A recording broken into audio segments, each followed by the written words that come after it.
করিমগঞ্জ জেলা। কোন জেলা? এখন কি হয়েছে?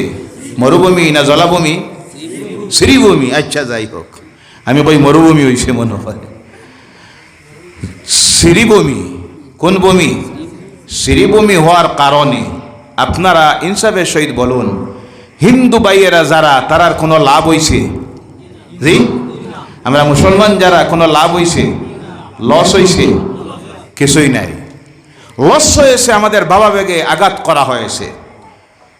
জমিদার করিমউদ্দিনের প্রতিষ্ঠিত শহর 1878 ইংরেজিতে করিমগঞ্জ শহর জমিদার করিমউদ্দিন তার নিজের সম্পত্তির উপরে তৈরি করেছিল একটা ছোট বাজার। 1919 ইংরেজিতে, ইংরেজি মনে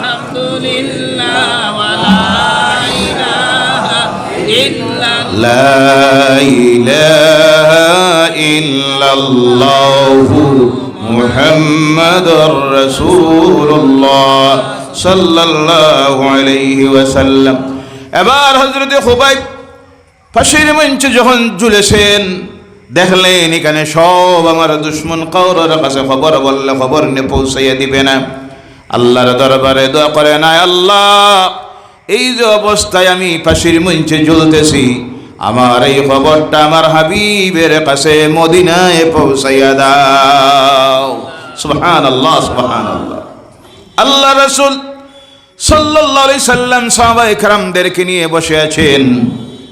আল্লাহ রাসূলের সাহাবীরা বলছেন, বুখারী শরীফের মধ্যে আসতেছে, ওহী নাজিল হইতে গিয়ে রাসূলের যে অবস্থা হতো, ওহী যখন নাজিল হতো, আল্লাহর রাসূলের শরীর ঘেমে যাইত, ঘাম বাইর হওয়া শুরু হতো।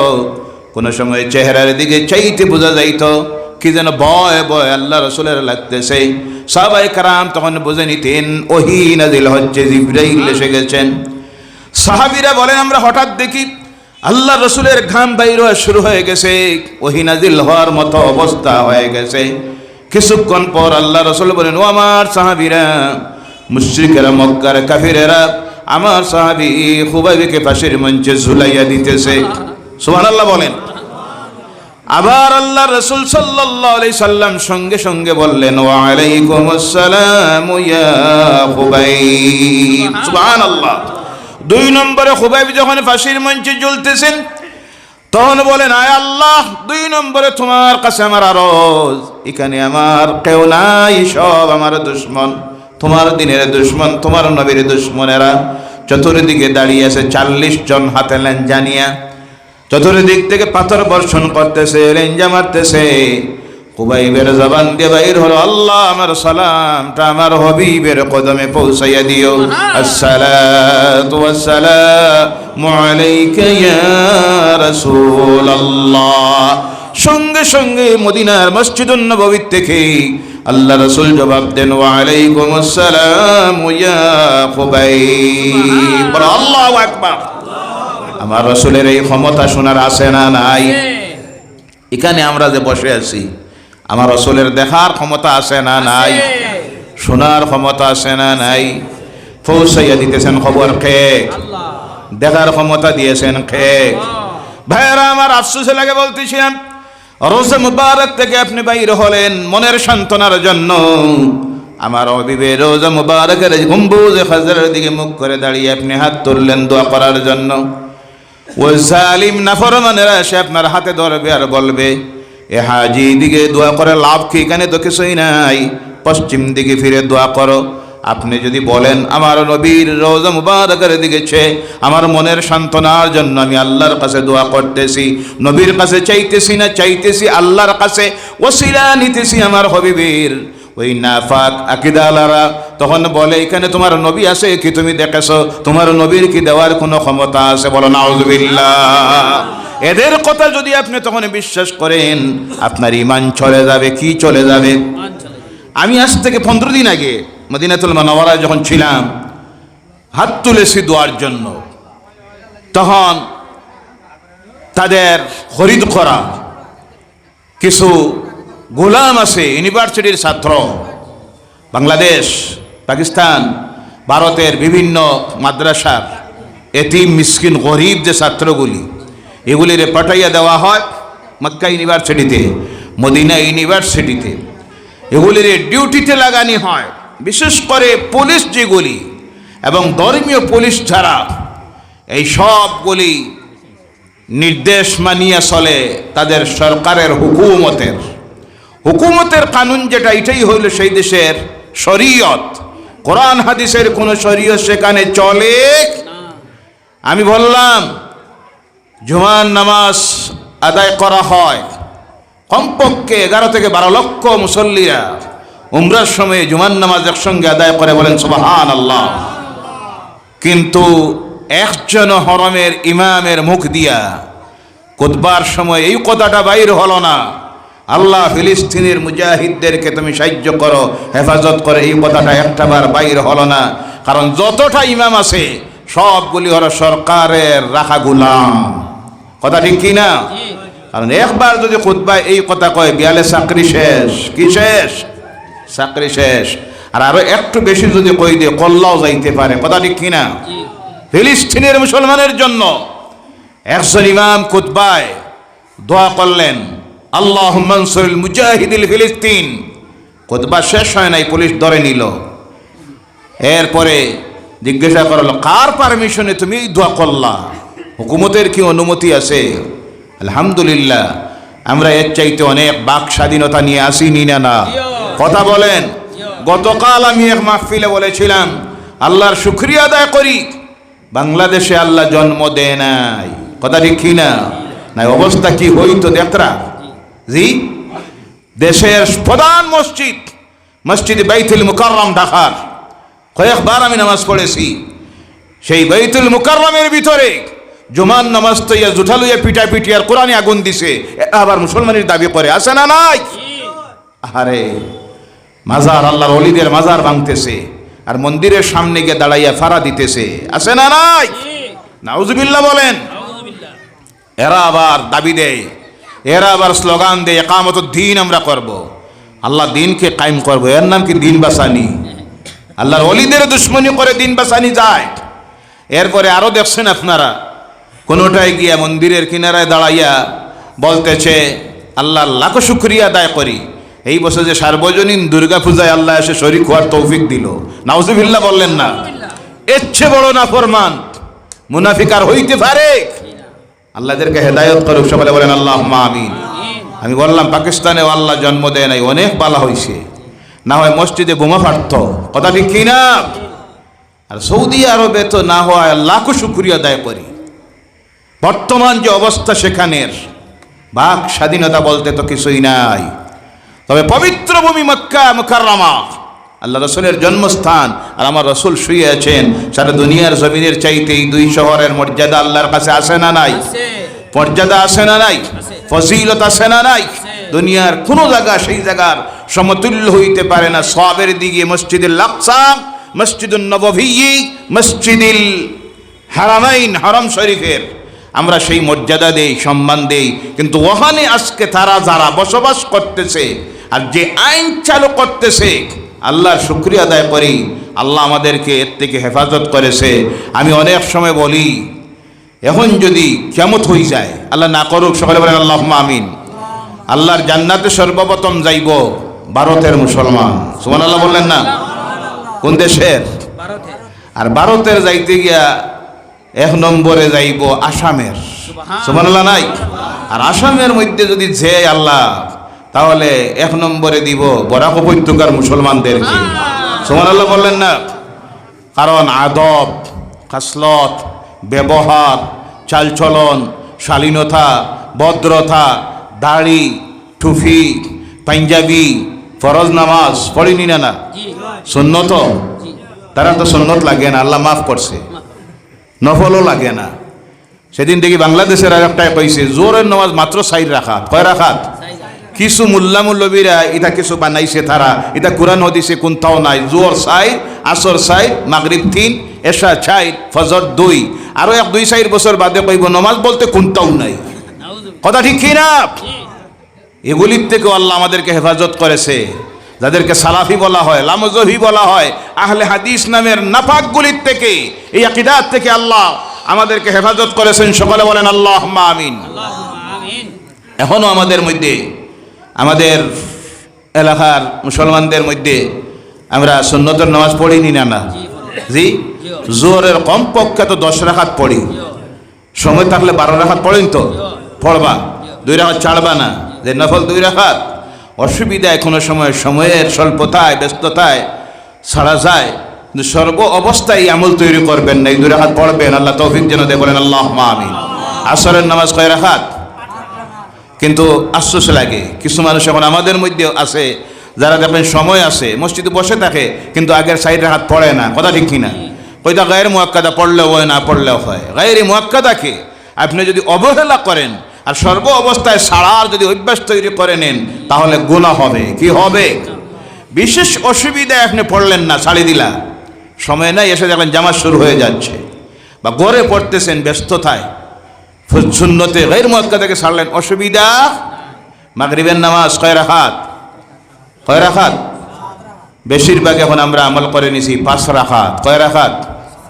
আরো 2 রাকাত পড়বেন। কারণ হল কিয়ামতের দিন যদি আমার কোন নফল ইবাদত আল্লাহর দরবারে কবুল হয়ে গেছে কি না আপনি জানেন না, আমিও জানি।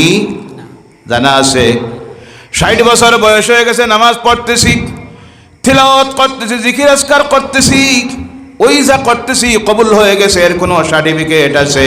কোনো গ্যারান্টি নাই। এর জন্য বেশি বেশি করে নফল ইবাদত করবেন।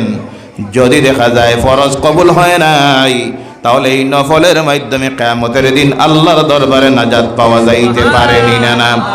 অথবা নেকির পাল্লায় নেকি কমে গেল, গুনার পাল্লায় গুনাহ বেশি হয়ে গেল, আল্লাহ তখন বলবেন আমার ফেরেশতারে দেখতো আমার এই বান্দার নফল কোনো ইবাদত আছে কিনা, যদি থাকে ওই নফল ইবাদতগুলি নেকির পাল্লায় তুলে দে। সেই দিন ওই নফল ইবাদত যখন বান্দার নেকির পাল্লায় তুলে দেওয়া হবে, তখন বান্দার নেকির পাল্লার ওজন বাড়ি যাইব। আবার এখানে কিছু মানুষ বিভ্রান্তির মধ্যে পড়ে যায়, কয় নফল বাড়িতে গিয়ে পড়ার সওয়াব বেশি। ঠিক আছে, বাড়িতে পড়ার সওয়াব বেশি, মাসলা ঠিক আছে, কিন্তু আপনারা ইনসাফের সহিত বলুন, সিরাজপট্টির জামে মসজিদে আপনি মাগরিবের নামাজ পড়লা, কোন নামাজ পড়িয়া আপনি বিলপার আইবা বাড়িতে নফল পড়াত? কথা বলেন না, আইবা সব বেশি তো কেউ আসবে না। তখন এই নফল খেয়ে ঘরে পড়ার চাইতে মসজিদে পড়া উত্তম। বোঝা গেছে? কারণ এই মাসলা দিয়ে আপনি বিভ্রান্তিতে মানুষকে ছাড়বেন না যে নফল মসজিদে না, বাড়িতে যাও। দিলা মাসলা, জামে মসজিদ শহরের সিরাজপট্টিতে পড়লো মাগরিবের নামাজ, 5 রাকাত পড়িয়ে বার হইল, নফল। এই মাসলায় লাভ হইছে না লস হইছে? লস হয়ে যাক, সুযোগ থাকে। হ্যাঁ অবশ্যই, আপনার ঘরের পাশে মসজিদ, এসব নামাজ পড়েছেন, আপনি নফল ঘরে গিয়ে পড়েন, অসুবিধা নাই, সব বেশি।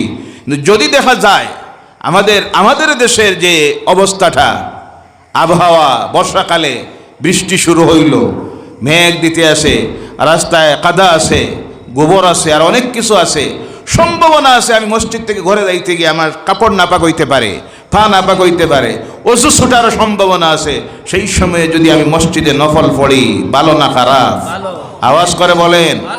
ও আমার ভাইয়েরা, তো বলতেছিলাম তারা তখন বাধা দেয় আমার নবী সাল্লাল্লাহু আলাইহি ওয়াসাল্লামের দিকে, মুখ করে দোয়াটা করতে দেয় না, তাদের গায়ে জ্বালা যন্ত্রণা হয়। ও মুসলমানরা জেনে রাখবেন, দোয়াতে আমি কি বলি তার উপরে নির্ভর করতেছে শিরিক আর বেদাতের। কথা ঠিক কিনা? আমি আমার মা বাবার কবরের কিনারায় গিয়ে দাঁড়াইলাম, আল্লাহ রসুলের কবরের কিনারায় গিয়ে দাঁড়ালাম, রসুলের রওজা মুবারক সামনে রেখে হাত তুলে যদি আল্লাহর কাছে দোয়া করি, জায়েজ না না জায়েজ? আল্লাহর ওলির কবরের কিনারায় গিয়ে দাঁড়ালাম, আজমির শরীফের সুলতানুল হিন্দের রোজার কিনারায় গিয়ে দাঁড়ালাম, ওর দিকে হাত তুলে যদি দোয়া করি, ইয়া খাজা বাবা আমার কোনো আওলাদ নাই, তুমি আমার একটা আওলাদ দেও, আল্লাহরে কইয়া পাইছি না, এমন চাওয়া জায়েজ আছে? কথা বলবেন। এই চাওয়ার নাম হলো শিরিক, এই চাওয়ার নাম। আর যদি হজম আমার দিকে হাত তুলে যদি বলি, আয় আল্লাহ সুলতানুল তোমার নেক বান্দা, তোমার ওলি, এরা তোমার কাছে চাইলে তুমি ফিরাইয়া দেও না, তোমার ওলির দরবারের মধ্যে এসে মাবুদ তোমার কাছে আমি চাইতেছি। সুলতানুল হিন্দ খাজা আজমিরি, আপনার কাছে আমি অনুরোধ করতেছি, আপনি হলেন আল্লাহর মায়ার বান্দা, আমি আল্লাহর নাফরমান, আমার দোয়া তো আল্লাহ শুনে না, কবুল করে না। আপনি যদি আমার জন্য একটাবার আল্লাহর কাছে সুপারিশ করেন, আল্লাহ যেন আমাকে একটা আওলাদ দেয়, অথবা আমি অসুস্থ, আপনি যদি আল্লাহর কাছে চান আল্লাহ যেন আমাকে সুস্থতা দেয়। আমার ব্যবসা বাণিজ্য নাই, চাকরি নাই, আপনি যদি আল্লাহর কাছে চান, আমার বিশ্বাস আল্লাহ আপনার হাতকে ফিরাইয়া দিবে না। আপনি আমার জন্য আল্লাহর কাছে সুপারিশ করুন। এইভাবে চাওয়া জায়েজ না না জায়েজ? কথা বলেন, জায়েজ না না জায়েজ? তখন এইদিকে হাত তোলা জায়েজ না না জায়েজ?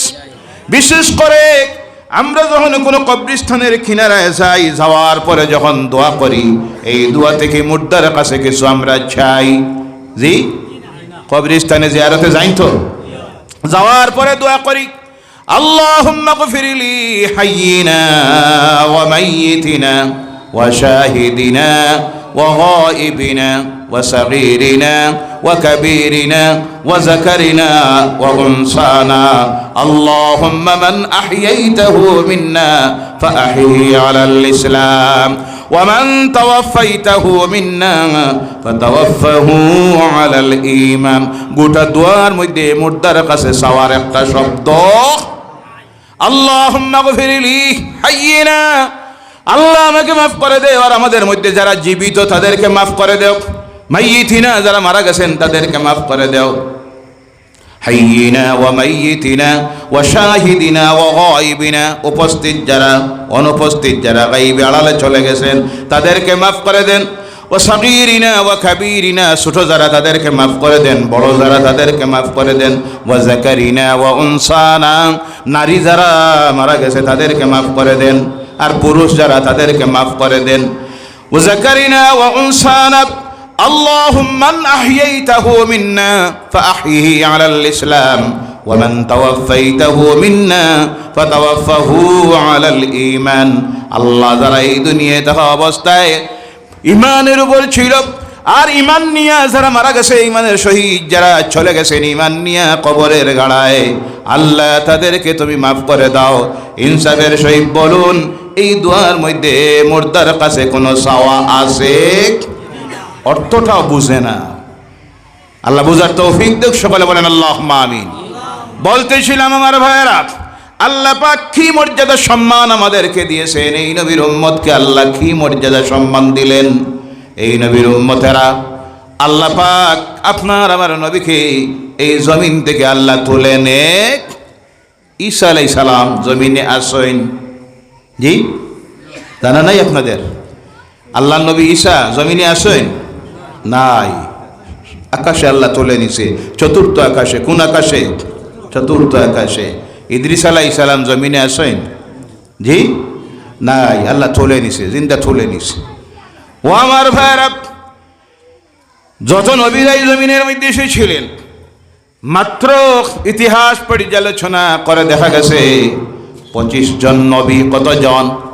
25 জন নবীর মাজার জমিনের মধ্যে আছে, চিহ্ন আছে, অস্তিত্ব আছে। বাকি 1,24,000 মতান্তরে 2,24,000 নবী আর রাসূল জমিনে এসেছিলেন, কারো কবরের পর্যন্ত চিহ্ন। কিন্তু তোমার আমার নবীকে আল্লাহ এই জমিনের মধ্যে রাখলেন, উম্মতেরা দুনিয়ায় যখন মুসিবত পড়বে, বিপদে পড়বে, অন্তরের সান্ত্বনা দেওয়ার জন্য, তারা যেন তাদের নবীর কিনারার মধ্যে আসতে পারে, মনকে যাতে সান্ত্বনা দিতে পারে, এর জন্য আল্লাহ পাক তার হাবিবকে অনুমতি দিলেন। ও আমার হাবিব, আপনি যদি চান আপনাকে আমি তুলে নিব, আরশে আজিমে মাকামে মাহমুদে জায়গা দিব। আপনি যদি চান আপনাকে আমি হায়াত দিয়ে দিব তা কিয়ামত পর্যন্ত। আর আপনি যদি চান বন্ধু, মৌতটা দিব তোমারে, মৌতের মাধ্যমে তুমি আমি বন্ধুর মুলাকাত হবে, আর তোমাকে অনুমতি দেওয়া হবে জমিনে থাকার। আমার রাসূল আরশে আজিমে যাওয়া পছন্দ করলেন না, কিয়ামত পর্যন্ত হায়াতকেও পছন্দ করলেন না। আল্লাহর কাছে আরজ করেন, ও জিবরাইল তুমি যাও গিয়ে আমার আল্লাহকে বলো আল্লাহ যেন আমাকে মুঠা দেয়, আমি আমার বন্ধু রব আল্লাহর সঙ্গে মিলিত হব, কিন্তু আমার লাশটা যেন জমিনে থাকে। আমার উম্মতেরা যখন পেরেশানি হবে, দুঃখে কষ্টে পড়বে, মুসিবতে পড়বে, মনের সান্ত্বনা দেওয়ার জন্য যেন আমার কিনারায় আসতে পারে। বলো সুবহানাল্লাহ। আজকে আমার নবীর সেই কিনারায় যাইতে দেয় না। রিয়াদুল জান্নাহ আপনারা শুনেছেন যারা আগে আগে হজ করেছেন, সেই রিয়াজুল জান্নাত বেহেশতের বাগান। কিসের বাগান? দুনিয়ায় একটা জায়গায় আছে বেহেশতের বাগান, সেটা হলো আমেরিকার লন্ডন শহরে, জি, ফ্রান্সে, জার্মানিতে, কোথায়? দুবাইতে, কোথায়? আমার নবী যেখানে সেখানে আল্লাহর জান্নাত। বলো সুবহানাল্লাহ। নবীর সঙ্গে যার সম্পর্ক তার জন্য জান্নাত। সুবহানাল্লাহ বললেন না? নবীর সঙ্গে যার অন্তরের মিল নাই তার জন্য বেহেশত নাই। কথা বোঝা গেছে? আল্লাহ বলে আমার হাবিব তুমি যেখানে সেখানে জান্নাত, তুমি যেখানে সেখানে রহমত। সুবহানাল্লাহ বলেন। এর জন্য দেখবেন মক্কাতুল মুকাররমায় যখন যাবেন, আল্লাহর ঘরের চতুর্দিকে যখন তওয়াফ করবেন, আল্লাহর ঘরের উত্তর দিকে, কোন দিকে? উত্তরের দিকে দেখাবেন একটা সোনালী পাইপ লাগানো আছে যার নাম হলো মিজাবে রাহমাত, রহমতের পাইপ। উত্তরের দিকে কেন দেওয়া হলো? দক্ষিণে দেওয়া হলো না, পূর্ব দিকে নয়, পশ্চিম দিকে নয়। তার কারণ হলো আল্লাহর ঘর থেকে উত্তর দিকে হলো মদিনাতুল মুনাওয়ারা। জোরে বলো সুবহানাল্লাহ। বুঝাইয়া দেওয়া হচ্ছে রহমত যদি পাইতে হয় মদিনায় যাও। সুবহানাল্লাহ নাই? দুই নম্বরে হলো মদিনাতুল মুনাওয়ারায় আমার নবীর হাতের বরকত আল্লাহ কেমন দিলেন, কি মর্যাদা সম্মান দিলেন। এই পৃথিবীতে আমার নবীর হাতের তৈরি মসজিদ হলো দুইটা। কয়টা? এক নম্বরে মক্কাতুল মুকাররমা থেকে আল্লাহ রাসূল যখন রওনা করেছেন, ওই মক্কার মুশরিকেরা কাফিরেরা জায়গা দিল না, অনেক কষ্ট দিল, অনেক নির্যাতন দিল। মুসলমানেরা ইতিহাস মনোবল হারাবেন না, মনোবল হারাবেন না, মনোবলকে জায়গায় রাখবেন। নিজেকে সংশোধিত করুন, যতই ষড়যন্ত্র করো কিন্তু এর একটা সীমা আছে না নাই? মুসলমান সংশোধিত হয়ে যাও।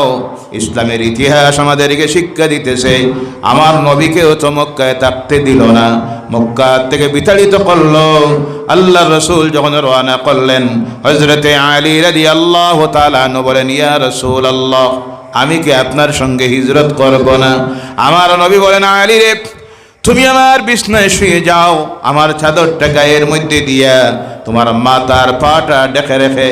কারণ অগণিত মক্কার মানুষেরা আমার প্রতি তারা বিশ্বাস রাখত, তারাই আমাকে উপাধি দিয়েছিল আল আমিন, আমানতদার আমি। তাদের সকল আমানত আমার কাছে না ফিরাইয়া দিয়ে আমি যদি চলে যাই, কালকে থেকে সমালোচনা শুরু করবে, মুহাম্মদকে আল আমিন বলতাম, ওই মুহাম্মদ আজকে আমাদের আমানত মেরে চলে গেছে। বলো নাউযুবিল্লাহ। আল্লাহ রাসূল সব আমানত সমঝাইয়া দিলেন। আলী রাদিয়াল্লাহু তাআলা আনহুকে নাম বললেন, সব সমঝাইয়া দিলেন। কারো সোনা, কারো দিনার, কারো দিরহাম, কারো কাগজ যা আছে তুমি সমঝাইয়া দিয়া আমি তোমার জন্য রাস্তায় অপেক্ষা করব। তুমি যত সময় আমার সঙ্গে গিয়ে মিলিত হবে না, আমি মদিনায় যাব না। বলো সুবহানাল্লাহ। পরের দিন হযরত আলী রাদিয়াল্লাহু তাআলা আনহু সমস্ত আমানত সমঝাইয়া দিয়া 3 দিন পর মদিনার দিকে রওনা করলেন। বলো সুবহানাল্লাহ। আজকে সবচেয়ে বেশি আমানতে খেয়ানত করে কারা? জি, মুসলমানেরা। কারা? আমরা আমানতে খেয়ানত বলতে শুধু বুঝি মসজিদের টাকা মারা, মাদ্রাসার টাকা মারা, স্কুলের টাকা মারা, অন্য টাকা রাখলো ওইটা মারা। কত প্রকারের আমানতে খেয়ানতি আছে। যেমন একজন মেয়ে লোক, তার স্বামী বিদেশে থাকে, কোন জায়গায়? বিদেশে চাকরি করে প্রবাসী জীবনে অন্য দেশে চলে গেছে, অথবা বেঙ্গালুর, হায়দ্রাবাদ, বোম্বে, নাগাল্যান্ড, মিজোরাম ব্যবসার জন্য, চাকরির জন্য, শ্রমিক হয়ে কাজের জন্য চলে গেছে। আসতে গিয়ে 2 মাস, 4 মাস, 5 মাস যায়। এই সময়ে দেখা যায় স্ত্রী স্বামীর আমানতে খেয়ানত করে, আসে না নাই? তখন খেয়ানত করতে গিয়ে যে সম্পর্ক লাগায়, এর এখন নতুন সুন্দর নাম দেওয়া হয়েছে পরকীয়া প্রেম। কোন প্রেম? পরকীয়া প্রেম। চলছে নি না? স্বামী আছে, অন্য পরপুরুষের সঙ্গে বৈধ সম্পর্ক স্থাপন করে। এমন ঘটনা আছে, 3টা বাচ্চা রাখিয়া মা চলে গেছে, অন্য পরপুরুষের সঙ্গে আসে না নাই। কেমন নাফরমান, কিভাবে নির্দয় মায়েরা। এই যে বাচ্চাগুলির সঙ্গে যদি তার সামান্য মায়া মহব্বত থাকতো, 3টা বাচ্চারে ছাড়িয়ে যাইতে পারত? কথা বলেন। অনেক ঘটনা আজকে ঘটতেছে, পরক্রিয়া প্রেমের কারণে আগের স্বামীকে হত্যা করে ষড়যন্ত্র করে পরপুরুষের সঙ্গে যাইতেছে। কথা ঠিক কিনা? আমানতে খেয়ানত করলো, এর জবাব দিতে হবে কিনা আল্লাহর কাছে। সকল প্রকারের আমানত, চৌকিদারের ডিউটি আপনাকে দেওয়া হয়েছে, সরকারি মাল ফাড়া দেওয়ার জন্য। রাইত বেছিল চাউল 2 বস্তা, কয় বস্তা? আমানতে খেয়ানত হয়েছে নি না? সকল প্রকারের আমানত খেয়ানত চলতেছে, আর এর মধ্যে খেয়ানত করতেছি কারা? বেশিরভাগ কারা? সরকারি ক্ষমতায় বসে সরকারের রাজস্ব থেকে যদি অপচয় কেউ করে, এর নাম হলো আমানতে খেয়ানত। আমানতে এর জবাব আল্লাহর কাছে দেওয়া লাগবো নি না? জি। যেমন করিমগঞ্জ জেলা, কোন জেলা? এখন কি হয়েছে? মরুভূমি না জলাভূমি? শ্রীভূমি। আচ্ছা, যাই হোক, আমি কই মরুভূমি হয়েছে মনে হয়। শ্রীভূমি। কোন ভূমি? শ্রীভূমি হওয়ার কারণে আপনারা ইনসাফের সহিত বলুন, হিন্দু ভাইয়েরা যারা, তারার কোনো লাভ হইছে? জি। আমরা মুসলমান যারা কোনো লাভ হইছে? লস হইছে? কিছুই নাই। লস হয়েছে, আমাদের বাবা বেগে আঘাত করা হয়েছে। জমিদার করিমউদ্দিনের প্রতিষ্ঠিত শহর, 1878 ইংরেজিতে করিমগঞ্জ শহর জমিদার করিমউদ্দিন তার নিজের সম্পত্তির উপরে তৈরি করেছিল একটা ছোট বাজার। 1919 ইংরেজিতে, ইংরেজি মনে রাখবেন, 1878 ইংরেজিতে শহর তৈরি হলো করিমউদ্দিনের দেওয়া জমিতে, জমিদার করিমউদ্দিনের। 1919 ইংরেজি সৌন্দর্যতায় মুগ্ধ হয়ে বললেন, ভূমিটা যদি হইতো, কোনটা? শ্রীভূমি, তাহলে ভালো হইতো। এর মাঝে গেল 150-200 বছর, কবিগুরুর মায়া আর কেউর দিলে আইল না। 200-250 বছর পরে কবিগুরুর মায়া উতলিয়া উঠছে। জি। আচ্ছা, নাম পরিবর্তন করা হইল। হিন্দু ভাইয়েরা যারা আছেন ওই করিমগঞ্জ জেলায়, তাদের 1 পয়সার কোনো লাভ হইছে? জি। আজ থেকে তারা এখানে করিমগঞ্জ যারা আছেন, তারা গ্যাস সিলিন্ডার পাইবা 400 টাকায়। জি। কারণ করিমগঞ্জ টাকায় তো হইছিল 1200, যেমনি শ্রীভূমি হইছে হইব 500। এলা কোনো সিস্টেম আছে? তেলের বোতল লিটার এখন তারা পাইবা 80 টাকায়। মানে সামান্য 1 টাকার কোনো লাভ হিন্দু ধর্মাবলম্বী, বৌদ্ধ, জৈন, খ্রিস্টান যারা আছেন, আর আমরা কারো কোনো লাভ, লস। লাভ শুধু ধর্ম ব্যবসায়ীরা, রাজনীতিতে যারা, তারা তাদের নিজের স্বার্থ সিদ্ধির জন্য জনগণের মনের মধ্যে ধর্মীয় ভেদাভেদ তৈরি করে দেওয়ার জন্য যেটা করলেন, লস হইল কার? জনগণের। কম পক্ষে সমস্ত রেকর্ড পরিবর্তন করতে গিয়া বদলানি লাগবো নি না? বদলাইতে কাল থেকে তো লাইন ধরতে হবে কম্পিউটারের দোকানে। সাধারণ খেটে খাওয়া একটা মানুষের নাই করেও সময় যাইব 2 দিন, 3 দিন, 5 দিন, মাস দিন, কথা ঠিক কিনা? এরপরে রেকর্ড বদলাইতে গিয়ে টাকা তো আসে আর আসে গেল। ওইটা তো পাবলিক, সাধারণ জনগণের। সরকারি রাজস্ব থেকে দেখা গেছে কম পক্ষে খরচ হবে 300 কোটি। কত কোটি? সব রেকর্ড পরিবর্তন করতে হবে, সাইনবোর্ড পরিবর্তন করতে হবে। এ করতে করতে গিয়া যে 300 কোটি গেল, এটাকে কোনো নেতা মন্ত্রীর বাবার পকেট থেকে যাইব? কার? বলেন কার? এই আসামের জনগণের মাথার উপরে আবার ট্যাক্স ছাপিয়ে দেওয়া হবে, জিএসটি বাড়ানি হবে, বিদ্যুৎ বিল বাড়ানি হবে, ইনকাম ট্যাক্স বাড়ানি হবে, রোড ট্যাক্স বাড়ানি হবে। আমাদের মাথার উপরে কাটল ভাঙ্গিয়া আর তারার শয়তানি সব চালাইতেছে। কথা ঠিক কিনা? সকল ধর্মাবলম্বী, আমি গতকালও বলেছি, সকল ধর্মাবলম্বী জাতি বর্ণ ধর্ম নির্বিশেষে সচেতন হওয়ার প্রয়োজন। বাব্বানা যে করিমগঞ্জ বদরিয়া শ্রীভূমি হইছে, আমরা সব ব্যস্তে যাই মুগিয়া, এটা না। দুঃখ দেওয়া হচ্ছে আপনাদেরকে, ধর্মীয় ভাবাবেগে আঘাত করে গিয়া আপনাদের মাথায় ঋণের বোঝা যেভাবে উঠতেছে, আমাদেরও উঠতেছে। লাভ আপনাদেরও এক পয়সার নাই, আমাদেরও নাই। লসটা হইতেছে, জনগণের মধ্যে হিংসার বিদ্বেষ তৈরি হতেছে। কথা ঠিক কিনা? যারা এই সব আজে বাজে চিন্তা করে সাধারণ জনগণের মধ্যে বিভেদ তৈরি করতে চায়, আল্লাহ এদেরকে হেদায়ত করুক। সকলে বলেন আল্লাহুম্মা আমিন। এই যে আমানত জনগণ হাতে দিয়েছে, এটার মধ্যে খেয়ানত যা করতেছেন, জবাব দেওয়া লাগবে নি না? জবাব দিতে হবে নি না? আল্লাহ রাসূল সাল্লাল্লাহু আলাইহি সাল্লাম এবার গিয়ে পৌঁছিলেন যে মহল্লায়, সেই মহল্লার নাম হলো কুবা মহল্লা। কোন মহল্লা? কুবা মহল্লায় অপেক্ষা করতেছেন আলী রাদিয়াল্লাহু তাআলা আনহু আসার জন্য। এবার সেখানে আমার নবীর হাতের প্রথম মসজিদ তৈরি হলো, যেই মসজিদের নাম হলো মসজিদে কুবা। কোন মসজিদ? আল্লাহ রসুলের হাতের নির্মিত হওয়ার সঙ্গে সঙ্গে আল্লাহ এই মসজিদের কি মর্যাদা বাড়াইয়া দিল। আল্লাহ রসুল বলেন, এই মসজিদে কেউ যদি 2 রাকাত নফল নামাজ পড়ে, কয় রাকাত? সঙ্গে সঙ্গে আল্লাহ রাব্বুল আলামিন তার আমল নামায় এক মকবুল হজের উমরা, মকবুল হজের সব লিখে দেয়। কারণ কত মসজিদে বনতেছে, সব মসজিদের এই মর্যাদা আল্লাহ দেয় নাই। আল্লাহ দেখছেন আমার নবীর নুরানি হাত দ্বারাই মসজিদের বৃদ্ধি দেওয়া হয়েছে। তাই আল্লাহ বলেন, ও আমার হাবিব, তোমার হাতের কি মর্যাদা দুনিয়ার মানুষ বুঝো। তোমার হাতের নির্মিত হওয়ার কারণে নফল নামাজ পড়া মাত্র আমি আল্লাহ তাদের আমল নামায় উমরা হজের সবে লিখে দেই। অনুরূপভাবে 2 নম্বরে কারণ হলো, মক্কায় যখন মানুষ আসে, আসার পরে উমরা হজ করে জুলহুল এই মসজিদে আয়েশা থেকে, তানঈম থেকে। মদিনায় আসলে তাদের মনের মধ্যে আসতে পারে, নবীর শহরে আসলাম, নবীর বাড়িতে আসলাম, উমরা করার সুযোগ নাই।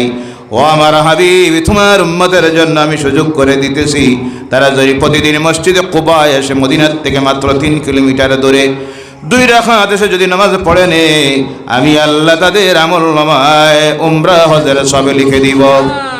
আমার নবীর হাতের 2 নম্বরের মসজিদ, মসজিদুন নববী সাল্লাল্লাহু আলাইহি ওয়াসাল্লাম মদিনাতুল মুনাওয়ারায় যাওয়ার পর আল্লাহ রাসূল যে মসজিদ তৈরি করলেন, এবার নামাজ পড়ান হুজরায় থাকেন। হুজরাত থেকে আমার নবী মেহরাবের মধ্যে আসেন।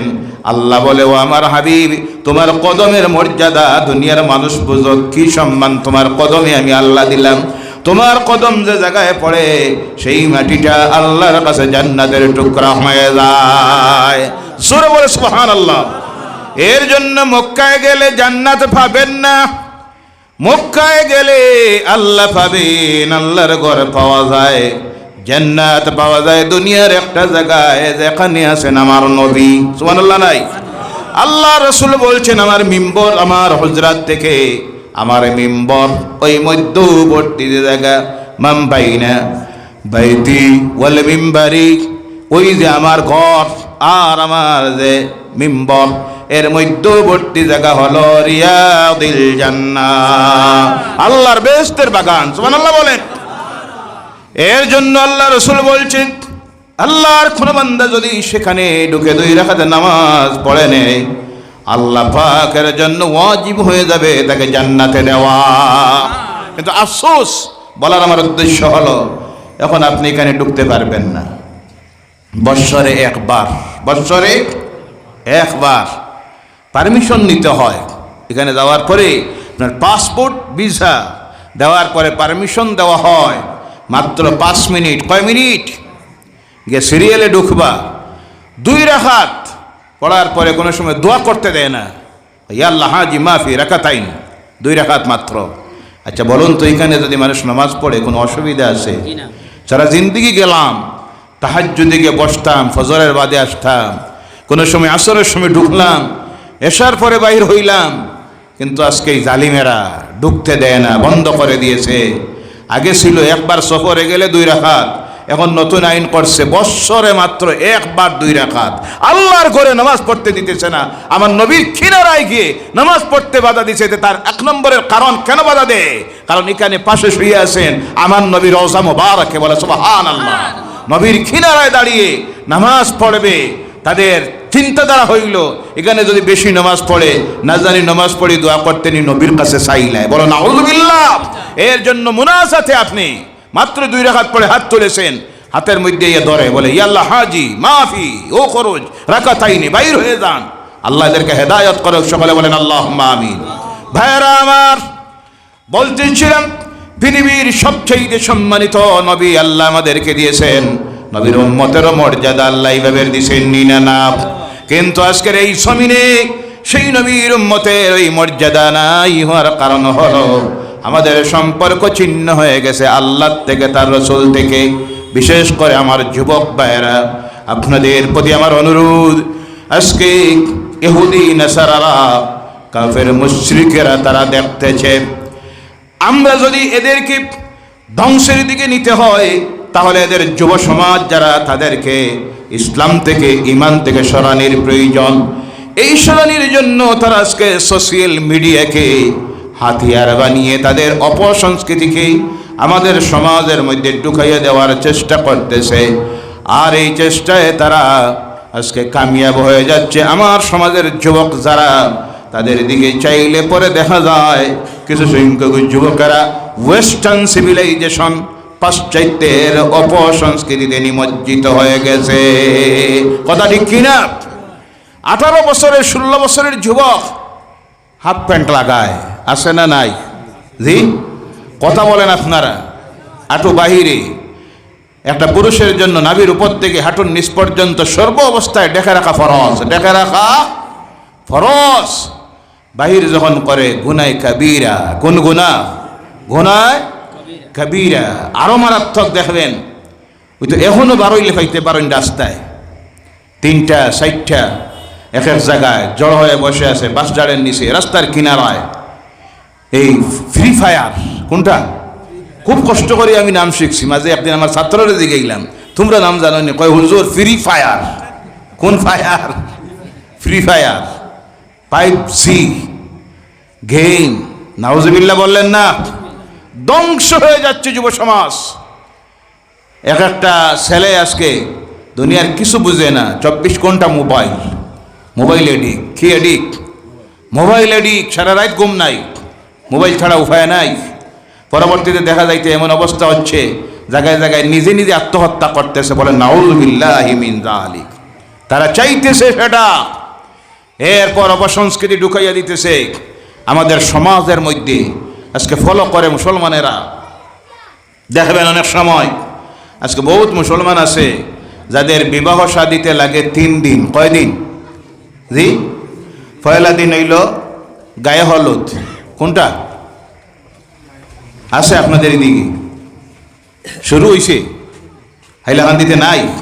বলেন আলহামদুলিল্লাহ। একেবারে নাই কইবেন, আমরাও কিছু জানি তো। আমি তো হাইলাকান্দির থেকে বেশ দূরই নাই, কাছাড়ে। আর আত্মীয়তার সম্পর্ক তো আপনাদের সঙ্গে আছে। জি চলে, যারা একটু স্ট্যান্ডার্ড, তারা এখন গায়ে হলুদ। আর গায়ে হলুদের দিন হইল আংটি বদল। নাউজুবিল্লাহ নাই? কোনটা বদল? আংটি বদল। নাউজুবিল্লাহ। খ্রিস্টানদের সংস্কৃতি, তারা বিবাহের আগে যে মেয়েটা যে ছেলেটার সঙ্গে বিবাহ হবে, তখন আংটি একজনে আরেকজনকে পরাইয়া দেয়। বলুন আপনারা, বিবাহের আগে একটা ছেলে যার সঙ্গে বিবাহ হবে যে মেয়েটারে, এটারে গায়ে স্পর্শ করা জায়েজ? আপনারা মাসলা দিবা জায়েজ? আংটি পরানি জায়েজ? হালাল না হারাম? গুনায় কাবীরা। কি গুনাহ? প্রথম দিন করে গায়ে হলুদ, আংটি বদল, দেখছে খ্রিস্টানেরা করে, হিন্দু সমাজের ভাইয়েরা করে। 2 নম্বর দিন গাড়ির মিছিল। কতটা? 40টা। কতটা? আমি গতকাল বলেছিলাম, ও মুসলমানেরা, সবচেয়ে বেশি অপচয় যারা, তারা আমরা। কারা? আমরা। শুক্রবারে 60টা গরু জব না হইলে জুমার নামাজও নাই। জানি না আপনাদের এদিকে আসেনি না? না জি নাই। আমাদের এদিকে আছে শুক্রবারে এক এক এলাকায় নাই করে 5টা 7টা, মানে এদিন গরুর মাংস না খাইলে জুমার নামাজও হয় না। সবে বরাতের রাইত আইলে আরো 10-12টা, কতটা সারাদিন ওইল খানি। এসার নামাজের বাদে কল্লা এক ভাই মাথা এক ভাই এবাদত আবার কোথায়, আস্তে আস্তে বাড়ির যাই গিয়া। আর আল্লাহ যদি হায়াতে রাখেন তাই ন তা কইন ফজর একবার দেখা হইব ওই নি না।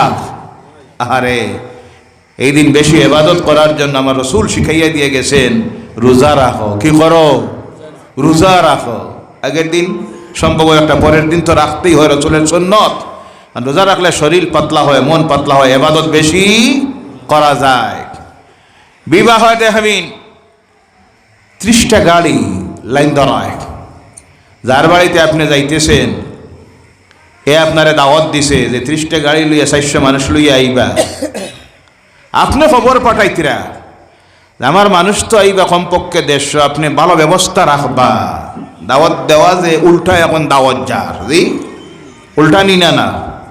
আপনি দাওয়াত পৌঁছাইছেন আমার মানুষ আইবা 150, তার হইছে কি? আপনার মানুষ যাবা তার হইছে কি? তার তো কোনো অসুবিধা নাই। আপনার মানুষ যাইবে, আপনি খাওয়ান, পরের দিন আপনার বাড়িতে খাওয়ান। এখানে তো এত মানুষ যাওয়ার প্রয়োজন নাই। আপনি খাওয়ান, পরের দিন রাসূলের সুন্নত আদায় করেন। ওলিমা কোনটা? পরের দিন কোনটা? ওলিমা। দাওয়াতে ওলিমা দেন। আপনার বন্ধু বান্ধব আত্মীয় স্বজন যা আছেন সব লইয়ান, আর দাওয়াত দিয়ে আনেন, খাওয়ান। আপনার এখানে কোনো ব্যবস্থা নাই, সাধারণ ব্যবস্থা। আর মেয়ের বাপ হইছে, তার অপরাধ হইছে। আপনি কইন আমার গাড়ি আইব 40টা, মানুষ আইবা 150, খানি দেওয়া লাগবো, আপনি ভালো খানি দিবা না আমার ইজ্জত যাইব। এইভাবে দাবি করে পাত্রীপক্ষের বাড়িতে গিয়ে খাওয়া হারাম। কথা বোঝা গেছে? স্ব ইচ্ছায় যদি তারা বলে 40 জন আসুন, 50 জন আসুন, আমার অসুবিধা নাই, দাওয়াত দিলাম, তাতে আপনি যাইতে পারেন, খাইতে পারেন। কিন্তু আমার বলার উদ্দেশ্য হলো এখানে যাওয়ার প্রয়োজনটা কি? 5 থেকে 10 জন মুরব্বী যান, আকদ হয়ে যাক। বিবাহ হইতে লাগে কয়জন? 3 জন। কয়জন? ওকিল 1 জন, সাক্ষী 2 জন। আপনার বাড়িতে পরের দিন বরকতের সিন্নি দাওয়াত দেন, অলিমার দাওয়াত। আর এই দাওয়াতে 1 নম্বরে দাওয়াত দিবা কারে? জি, শহরের আমার নামি দামি বন্ধু। জি, আল্লাহ রসুল বলছেন যে অলিমার দাওয়াতে এতিমের দাওয়াত নাই, মিসকিনের দাওয়াত নাই, হক নাই, খালি দেওয়া হয় না, এই অলিমা আল্লাহর দরবারে কবুল নয়। কথা বোঝা গেছে? এখন বেশিরভাগ অলিমা তো হয় শহরের হোটেলে, এটা না যাই আমি বলছি না। দাওয়াত দেওয়া হয় না গরিব যারা, আমার দামি দামি বন্ধু ভিআইপি অতিথিরা আসবেন। আর এই গ্রাম্য মানুষগুলি যদি আয়, পাড়া গরিব, এদেরকে দেখলে ভাববো ওনি তোমার কুটুমকে, সেটা কি অবস্থা? নাউজুবিল্লাহ বলেন। এই সিন্নির কোনো মূল্য আল্লাহর দরবারে কবুল হবে? আর গেলে পরেও অনেক সময় হয় স্পেশাল ব্যবস্থা, খাসির মাংস, পোলাও, ইলিশ মাছ, শৌল মাছ, বন্ধুদের জন্য, ভিআইপি অতিথিদের জন্য। গ্রাম থেকে যারা এসেছে, আত্মীয় স্বজন, গরিব, এতিম, মিসকিন, এদেরকে সাদা ভাত আর ডাইল ভাত আর গরুর মাংস, এই সিন্নি আল্লাহর কাছে কবুল হবে। আমি বললাম অপচয়কে রোধ করুন। এরপরে দেখা যায় এক একটা বিবাহ বাড়িতে খানি বানানি হয়, 500 মানুষের আইলো 200-250, পরের দিনে সব নষ্ট হইল, বেকার হইল, নিয়ে নষ্ট করে ফেলানি হইল। ইনসাফের সহিত জবাব দিবেন। একটা বাতকে যদি আপনি নষ্ট করেন, বেকার ফেলান, জবাব দিতে হবে কার কাছে? এই বাতের মালিক কে? এই নিয়ামতের মালিক কে? যারা দুনিয়া মিলে একটা বাত বানানি সম্ভব আছে? চাউল বানায়, এখন প্লাস্টিকের বানায়। কোনটা বানায়? প্লাস্টিকের বানায়। কিন্তু আমার আল্লাহর দেওয়া একটা চাউলের মতো সারা পৃথিবী যদি মিলে যায়, একটা চাউল বানানি সম্ভব হবে? নিয়ামতের মূল্য দেও নাই। ইন্নাল মুবাসসিরিনা কানু ইখওয়ানাশ শায়াতিন, যারা অপচয় করে এই সবগুলি হলো শয়তানের ভাই। কার ভাই? শয়তান বেচতে যাইব না দুজকে, তার ভাই যাইব কোন জায়গায়? জি, আপনারা কইন না, বেচত না দুজকে। অপচয়কারীদের জন্য বেহেশত হারাম, বেহেশত হারাম। অপচয়কারী হলো শয়তানের ভাই, তাদের জন্য দুজক। অনেক সময় আমি বলি, ও মুসলমান, খানার ব্যাপারে সবচেয়ে অ্যাডভান্স আমরা। এখনো অনেক আছে সকালবেলায় ভাত মাংস, পরোটা রুটি ডিম, আপেল আঙ্গুর। দুপুর বেলায় খাবার আবার একটা বেলা মাছ মাংস ছাড়া খাইতে পারি না। ও খাইতে খাইতে গিয়ে এমন হয়েছে ডায়াবেটিস, প্রেশার, সুগার। জি, খানি কন্ট্রোল করুন, খানি কন্ট্রোল করুন। আমার রাসূল শিখাইয়ে দিয়ে গেছেন, খানি খাবার সময় পেটকে 3 ভাগ করো। কয় ভাগ? 1 ভাগে খাবার দেও, 1 ভাগে জল, আর 1 ভাগে খালি রাখো। আজকে ডাক্তার বলতেছে পেট ভরে আপনি খানি খাইবেন না, 3 বেলা খানি খাবেন না, না হয় সুগার বাড়বে, প্রেশার বাড়বে, যে কোনো সময় হার্ট অ্যাটাক হয়ে যাইতে পারে। 1500 বছর আগে আমার রাসূল খানি কন্ট্রোলের শিক্ষা দিয়ে গেলেন। বলো সুবহানাল্লাহ। অপচয়কে রোধ করুন। ওই যেখানের পিছনে লক্ষ লক্ষ টাকা নষ্ট করতেছেন, বিবাহের নামে লক্ষ লক্ষ টাকা নষ্ট করতেছেন। আমি অনেক সময় বলি তা বাঁচান, আর বাঁচাইয়ে যদি এই পয়সাটাকে আপনার একটা ছেলের পিছনে, মেয়ের পিছনে খরচ করেন, একটা মেয়েকে যদি ডাক্তার ইঞ্জিনিয়ার বানাইতে পারেন, সায়েন্টিস্ট বানাইতে পারেন, টেকনোলজিয়ান বানাইতে পারেন, তাহলে গোটা জাতির কতটুকু খেদমতের মধ্যে লাগবে, এই দেশের খেদমতের মধ্যে লাগবে, যে অসহায় জাতি কতটুকু সাহায্য পাবে একটাবার চিন্তা করুন। আজকে আমার সমাজের ছেলেমেয়েরা উচ্চ শিক্ষা গ্রহণ করতে পারে না। বাবা গরিব, ব্যবসায়ী, ছোট ব্যবসায়ী, ছোট চাকরি করে, পয়সা লাগে। উচ্চ শিক্ষায় নামি দামি কলেজ ইউনিভার্সিটিতে পাঠাইতে হলে, আমেরিকার নাম করা অক্সফোর্ড ইউনিভার্সিটিতে যদি পাঠাইতে হয়, তাহলে লক্ষ লক্ষ টাকা লাগে। অ্যাডমিশন ফিস 50 লক্ষ টাকা, মাসে দিতে লাগে 4 লক্ষ, 5 লক্ষ, 10 লক্ষ। তাই উচ্চ শিক্ষা গ্রহণ করতে পারতেছে না অর্থের অভাবে। অর্থ বাঁচান, অর্থ বাঁচান। অপচয়কে রোধ করে যদি এই পয়সাটা নিজের একটা বাচ্চার নিচে খরচ করতে পারেন, সুশিক্ষায় শিক্ষিত যদি বানাইতে পারেন, এই বাচ্চা কওমের যেভাবে কাজে লাগবে আপনারও কাজে লাগবে। শুধু ডাক্তার ইঞ্জিনিয়ার তা নয়, সঙ্গীদের হৃদয়ের মধ্যে দিবেন আল্লাহর কালামের জ্ঞান। কিসের জ্ঞান? আল্লাহর কালামের জ্ঞান। একটা বিষয় ইমাম সাহেব দিয়েছিলেন, আমি এর দিকে যাইতে পারি নাই, কারণ বেশি করিও না, কারণ এর উপরে আমার অনেক আলোচনার রেকর্ড আছে, ইউটিউবে সার্চ করলে আপনারা পাবেন।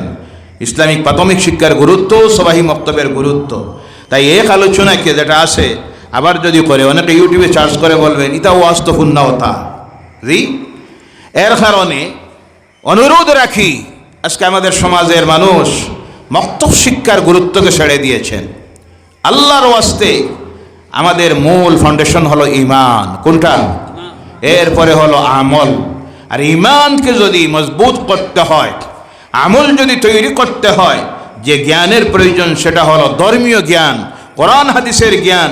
আর এই জ্ঞানের একমাত্র দেওয়া হয় মক্তবে। কোন জায়গায়? মক্তবের মধ্যে। শিক্ষাঙ্গনে তো আগের থেকে বিদায় হয়ে গেছে, আর কিছু যে শিক্ষাঙ্গনগুলি ছিল সরকারি মাদ্রাসা, তাও বন্ধ হয়ে গেছে। বেসরকারি যে মাদ্রাসাগুলি, এর মধ্যে আমাদের ছেলেমেয়েরা শতকরা 1% যায়। কয় পার্সেন্ট? 1%। সব যদি আবার মাদ্রাসায় যায় গিয়ে হবে না, জাতির অসুবিধা আছে।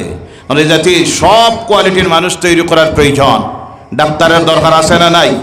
জি, অবশ্যই। ইঞ্জিনিয়ার, এরপরে বৈজ্ঞানিক, কম্পিউটারিস্ট, এরপরে রাজনীতিবিদ, শ্রমিক, ব্যবসায়ী, সর্বস্তরের মানুষ তৈরি করার প্রয়োজন আমাদের। 1% প্রয়োজন হলো ধর্মীয় শিক্ষায় মৌলানা, মুহাদ্দিস, মুফাসসিরুল কোরআন, হুফাজুল কোরআন, কারিউল কোরআন হওয়ার। আছে না নাই? এই 1%, 2% এরা মাদ্রাসায় যায়। বাকি যারা ধরে নিলাম 5% যায়, 95% যারা আমাদের ছেলেমেয়েরা ধর্মীয় শিক্ষা গ্রহণ করার একমাত্র মাধ্যম হলো মক্তব শিক্ষা। কোন শিক্ষা? এই মক্তবে যা শিখে মরার আগ পর্যন্ত তা দিয়া চলে। কথা ঠিক কিনা? পরবর্তী থেকেও অনেক সময় বাংলা বই পড়ে শিখে, বা আজকে মোবাইল থেকে অনেকে শিখে, কিন্তু আমাদের মূল পুঁজিটা হলো মক্তবের শিক্ষা। কোন শিক্ষা? মক্তবের। কিন্তু আজকে কিছু মুসলমান আছে যারা এই মক্তব শিক্ষাকে গুরুত্ব দেয় না। তারা ফা দিয়েছে খ্রিস্টানদের এই ষড়যন্ত্রে। খ্রিস্টানরা প্রথম ষড়যন্ত্র করলো, তারা দেখলো মুসলমানদের ছেলেমেয়েরা আল্লাহ নাফরমানে কাজে যায় না। তার কারণ হলো তাদের ছেলেমেয়েকে ছোটবেলায় এদের হৃদয়ে ঢুকাইয়া দেওয়া হয়ে যায় ধর্মের জ্ঞান। বলে সুবহানাল্লাহ। তাই ধর্মীয় জ্ঞান থেকে বঞ্চিত করার জন্য বিশ্বজুড়ে তারা শুরু করলো খ্রিস্টান মিশনারি মাধ্যমে, চার্চের মাধ্যমে সেবার নামে হসপিটাল এবং শিক্ষা ব্যবস্থা, শিক্ষাঙ্গন তৈরি করা শুরু করলো। গোটা পৃথিবীর খ্রিস্টানদের একটা ফান্ড আছে, প্রতিটি খ্রিস্টান মাসে নির্ধারিত একটা চাঁদা সেই ফান্ডে দিতে হয়। ওই ফান্ড দিয়ে তারা বিশ্ব জুড়ে ধর্ম প্রচারের উদ্দেশ্যে সেবার নামে হসপিটাল বানায়, কম পয়সায় মানুষের সেবা দেয়। আর প্রত্যন্ত গ্রামাঞ্চল এবং অবহেলিত সমাজ যারা নিম্ন শ্রেণীর, এইসব এলাকায় গিয়া শিক্ষা প্রতিষ্ঠান বানায়। আসলে উদ্দেশ্যটাকে ধর্ম প্রচারের, সেবার নামে ধর্ম প্রচার। কথা বোঝা যায়? যেমন আজকে নিগ্রিমস শিলংয়ে খ্রিস্টান দ্বারা পরিচালিত, আমাদের ওই করিমগঞ্জে আছে একটা হসপিটাল, বিভিন্ন জায়গায় আছে।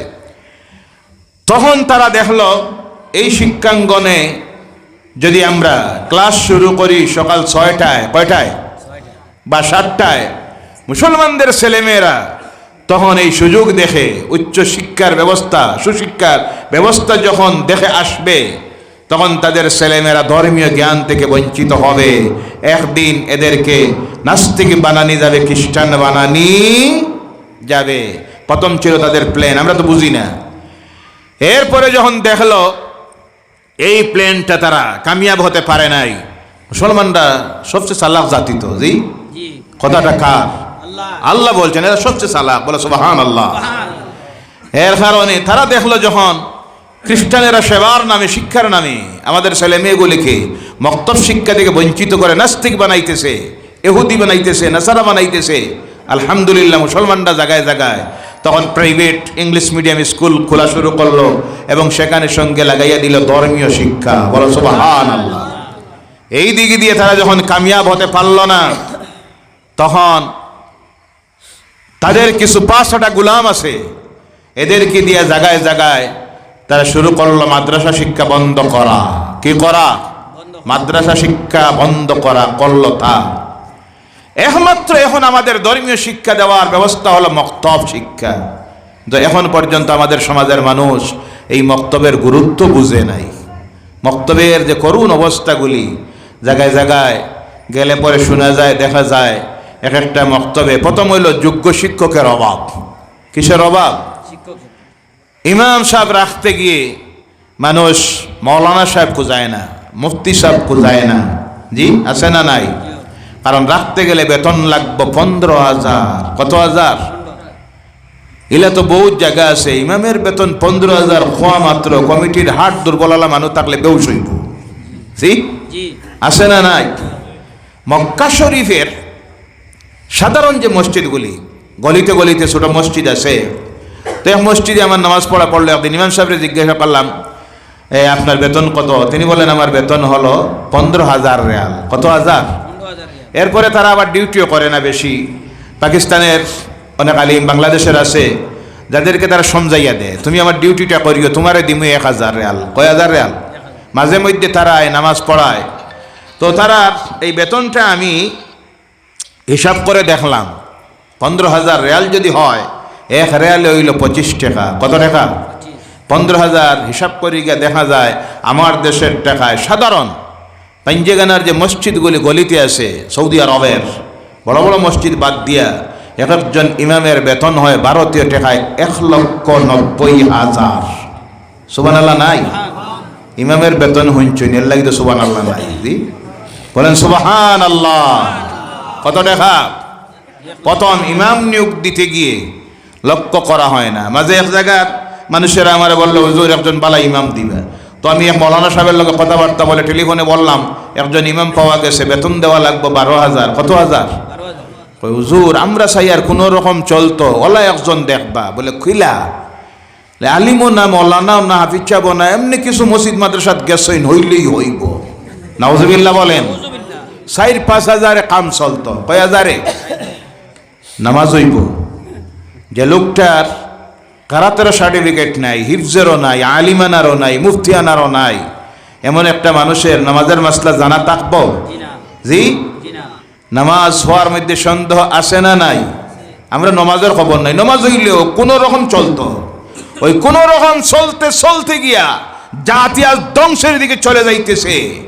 সেই শিক্ষক ছাত্রদের শিক্ষা দিতেছেন। আমি একটা বোর্ড আমরা গঠন করেছি, বোর্ডের দায়িত্ব দিলাম কিছু শিক্ষককে যে পরিদর্শন করার জন্য সকালে বিভিন্ন মক্তবে গিয়া। অনেকে রিপোর্ট দিল, হুজুর ছাত্রর কি ইন্টারভিউ লইতা, উস্তাদের ইন্টারভিউ লত লাগার পরে দেখি উস্তাদ তিলাওয়াত করতেছে লামি আলি দেওয়াল আমি ইউলাদ। নাউজুবিল্লাহ বললেন না? এই যদি হয় শিক্ষকের অবস্থা, একজন শিক্ষক যদি হয় মেট্রিক পাস, 10-এর ছাত্রের ইংলিশ অঙ্ক পড়াইতে পারবো? আপনারা বলেন তো। কমপক্ষে বিএ পাসের দরকার আছে না নাই? বর্তমান ট্রেনের ইংলিশ অঙ্ক পড়াইতে হইলে কমপক্ষে বিএ পাসের দরকার, আর অঙ্ক পড়াইতে হইলে তো বিএসসি হওয়ার দরকার আছে না নাই? কিন্তু আমার সমাজ সেটা বলবে না। শিক্ষকের যোগ্যতা নাই, শিক্ষক কম, পড়া নাই, ক্লাস নাই, সিস্টেম নাই, পরীক্ষা নাই, চলছে আর চলছে। চলতে চলতে গিয়ে এমন হইতেছে আর সমাজের মধ্যে দেখা যাইতেছে শতকরা 20-30-40% ছেলেমেয়েরা এমনও হয়ে গেছে যারা নামাজও জানে না, অজু গোসলও জানে না, হারাম হালালও জানে না, নামাজের প্রয়োজনীয় সূরাও জানে না, আছে না নাই? এই ধারাবাহিকতায় যদি চলতে থাকে, মক্তব শিক্ষাকে যদি আপনারা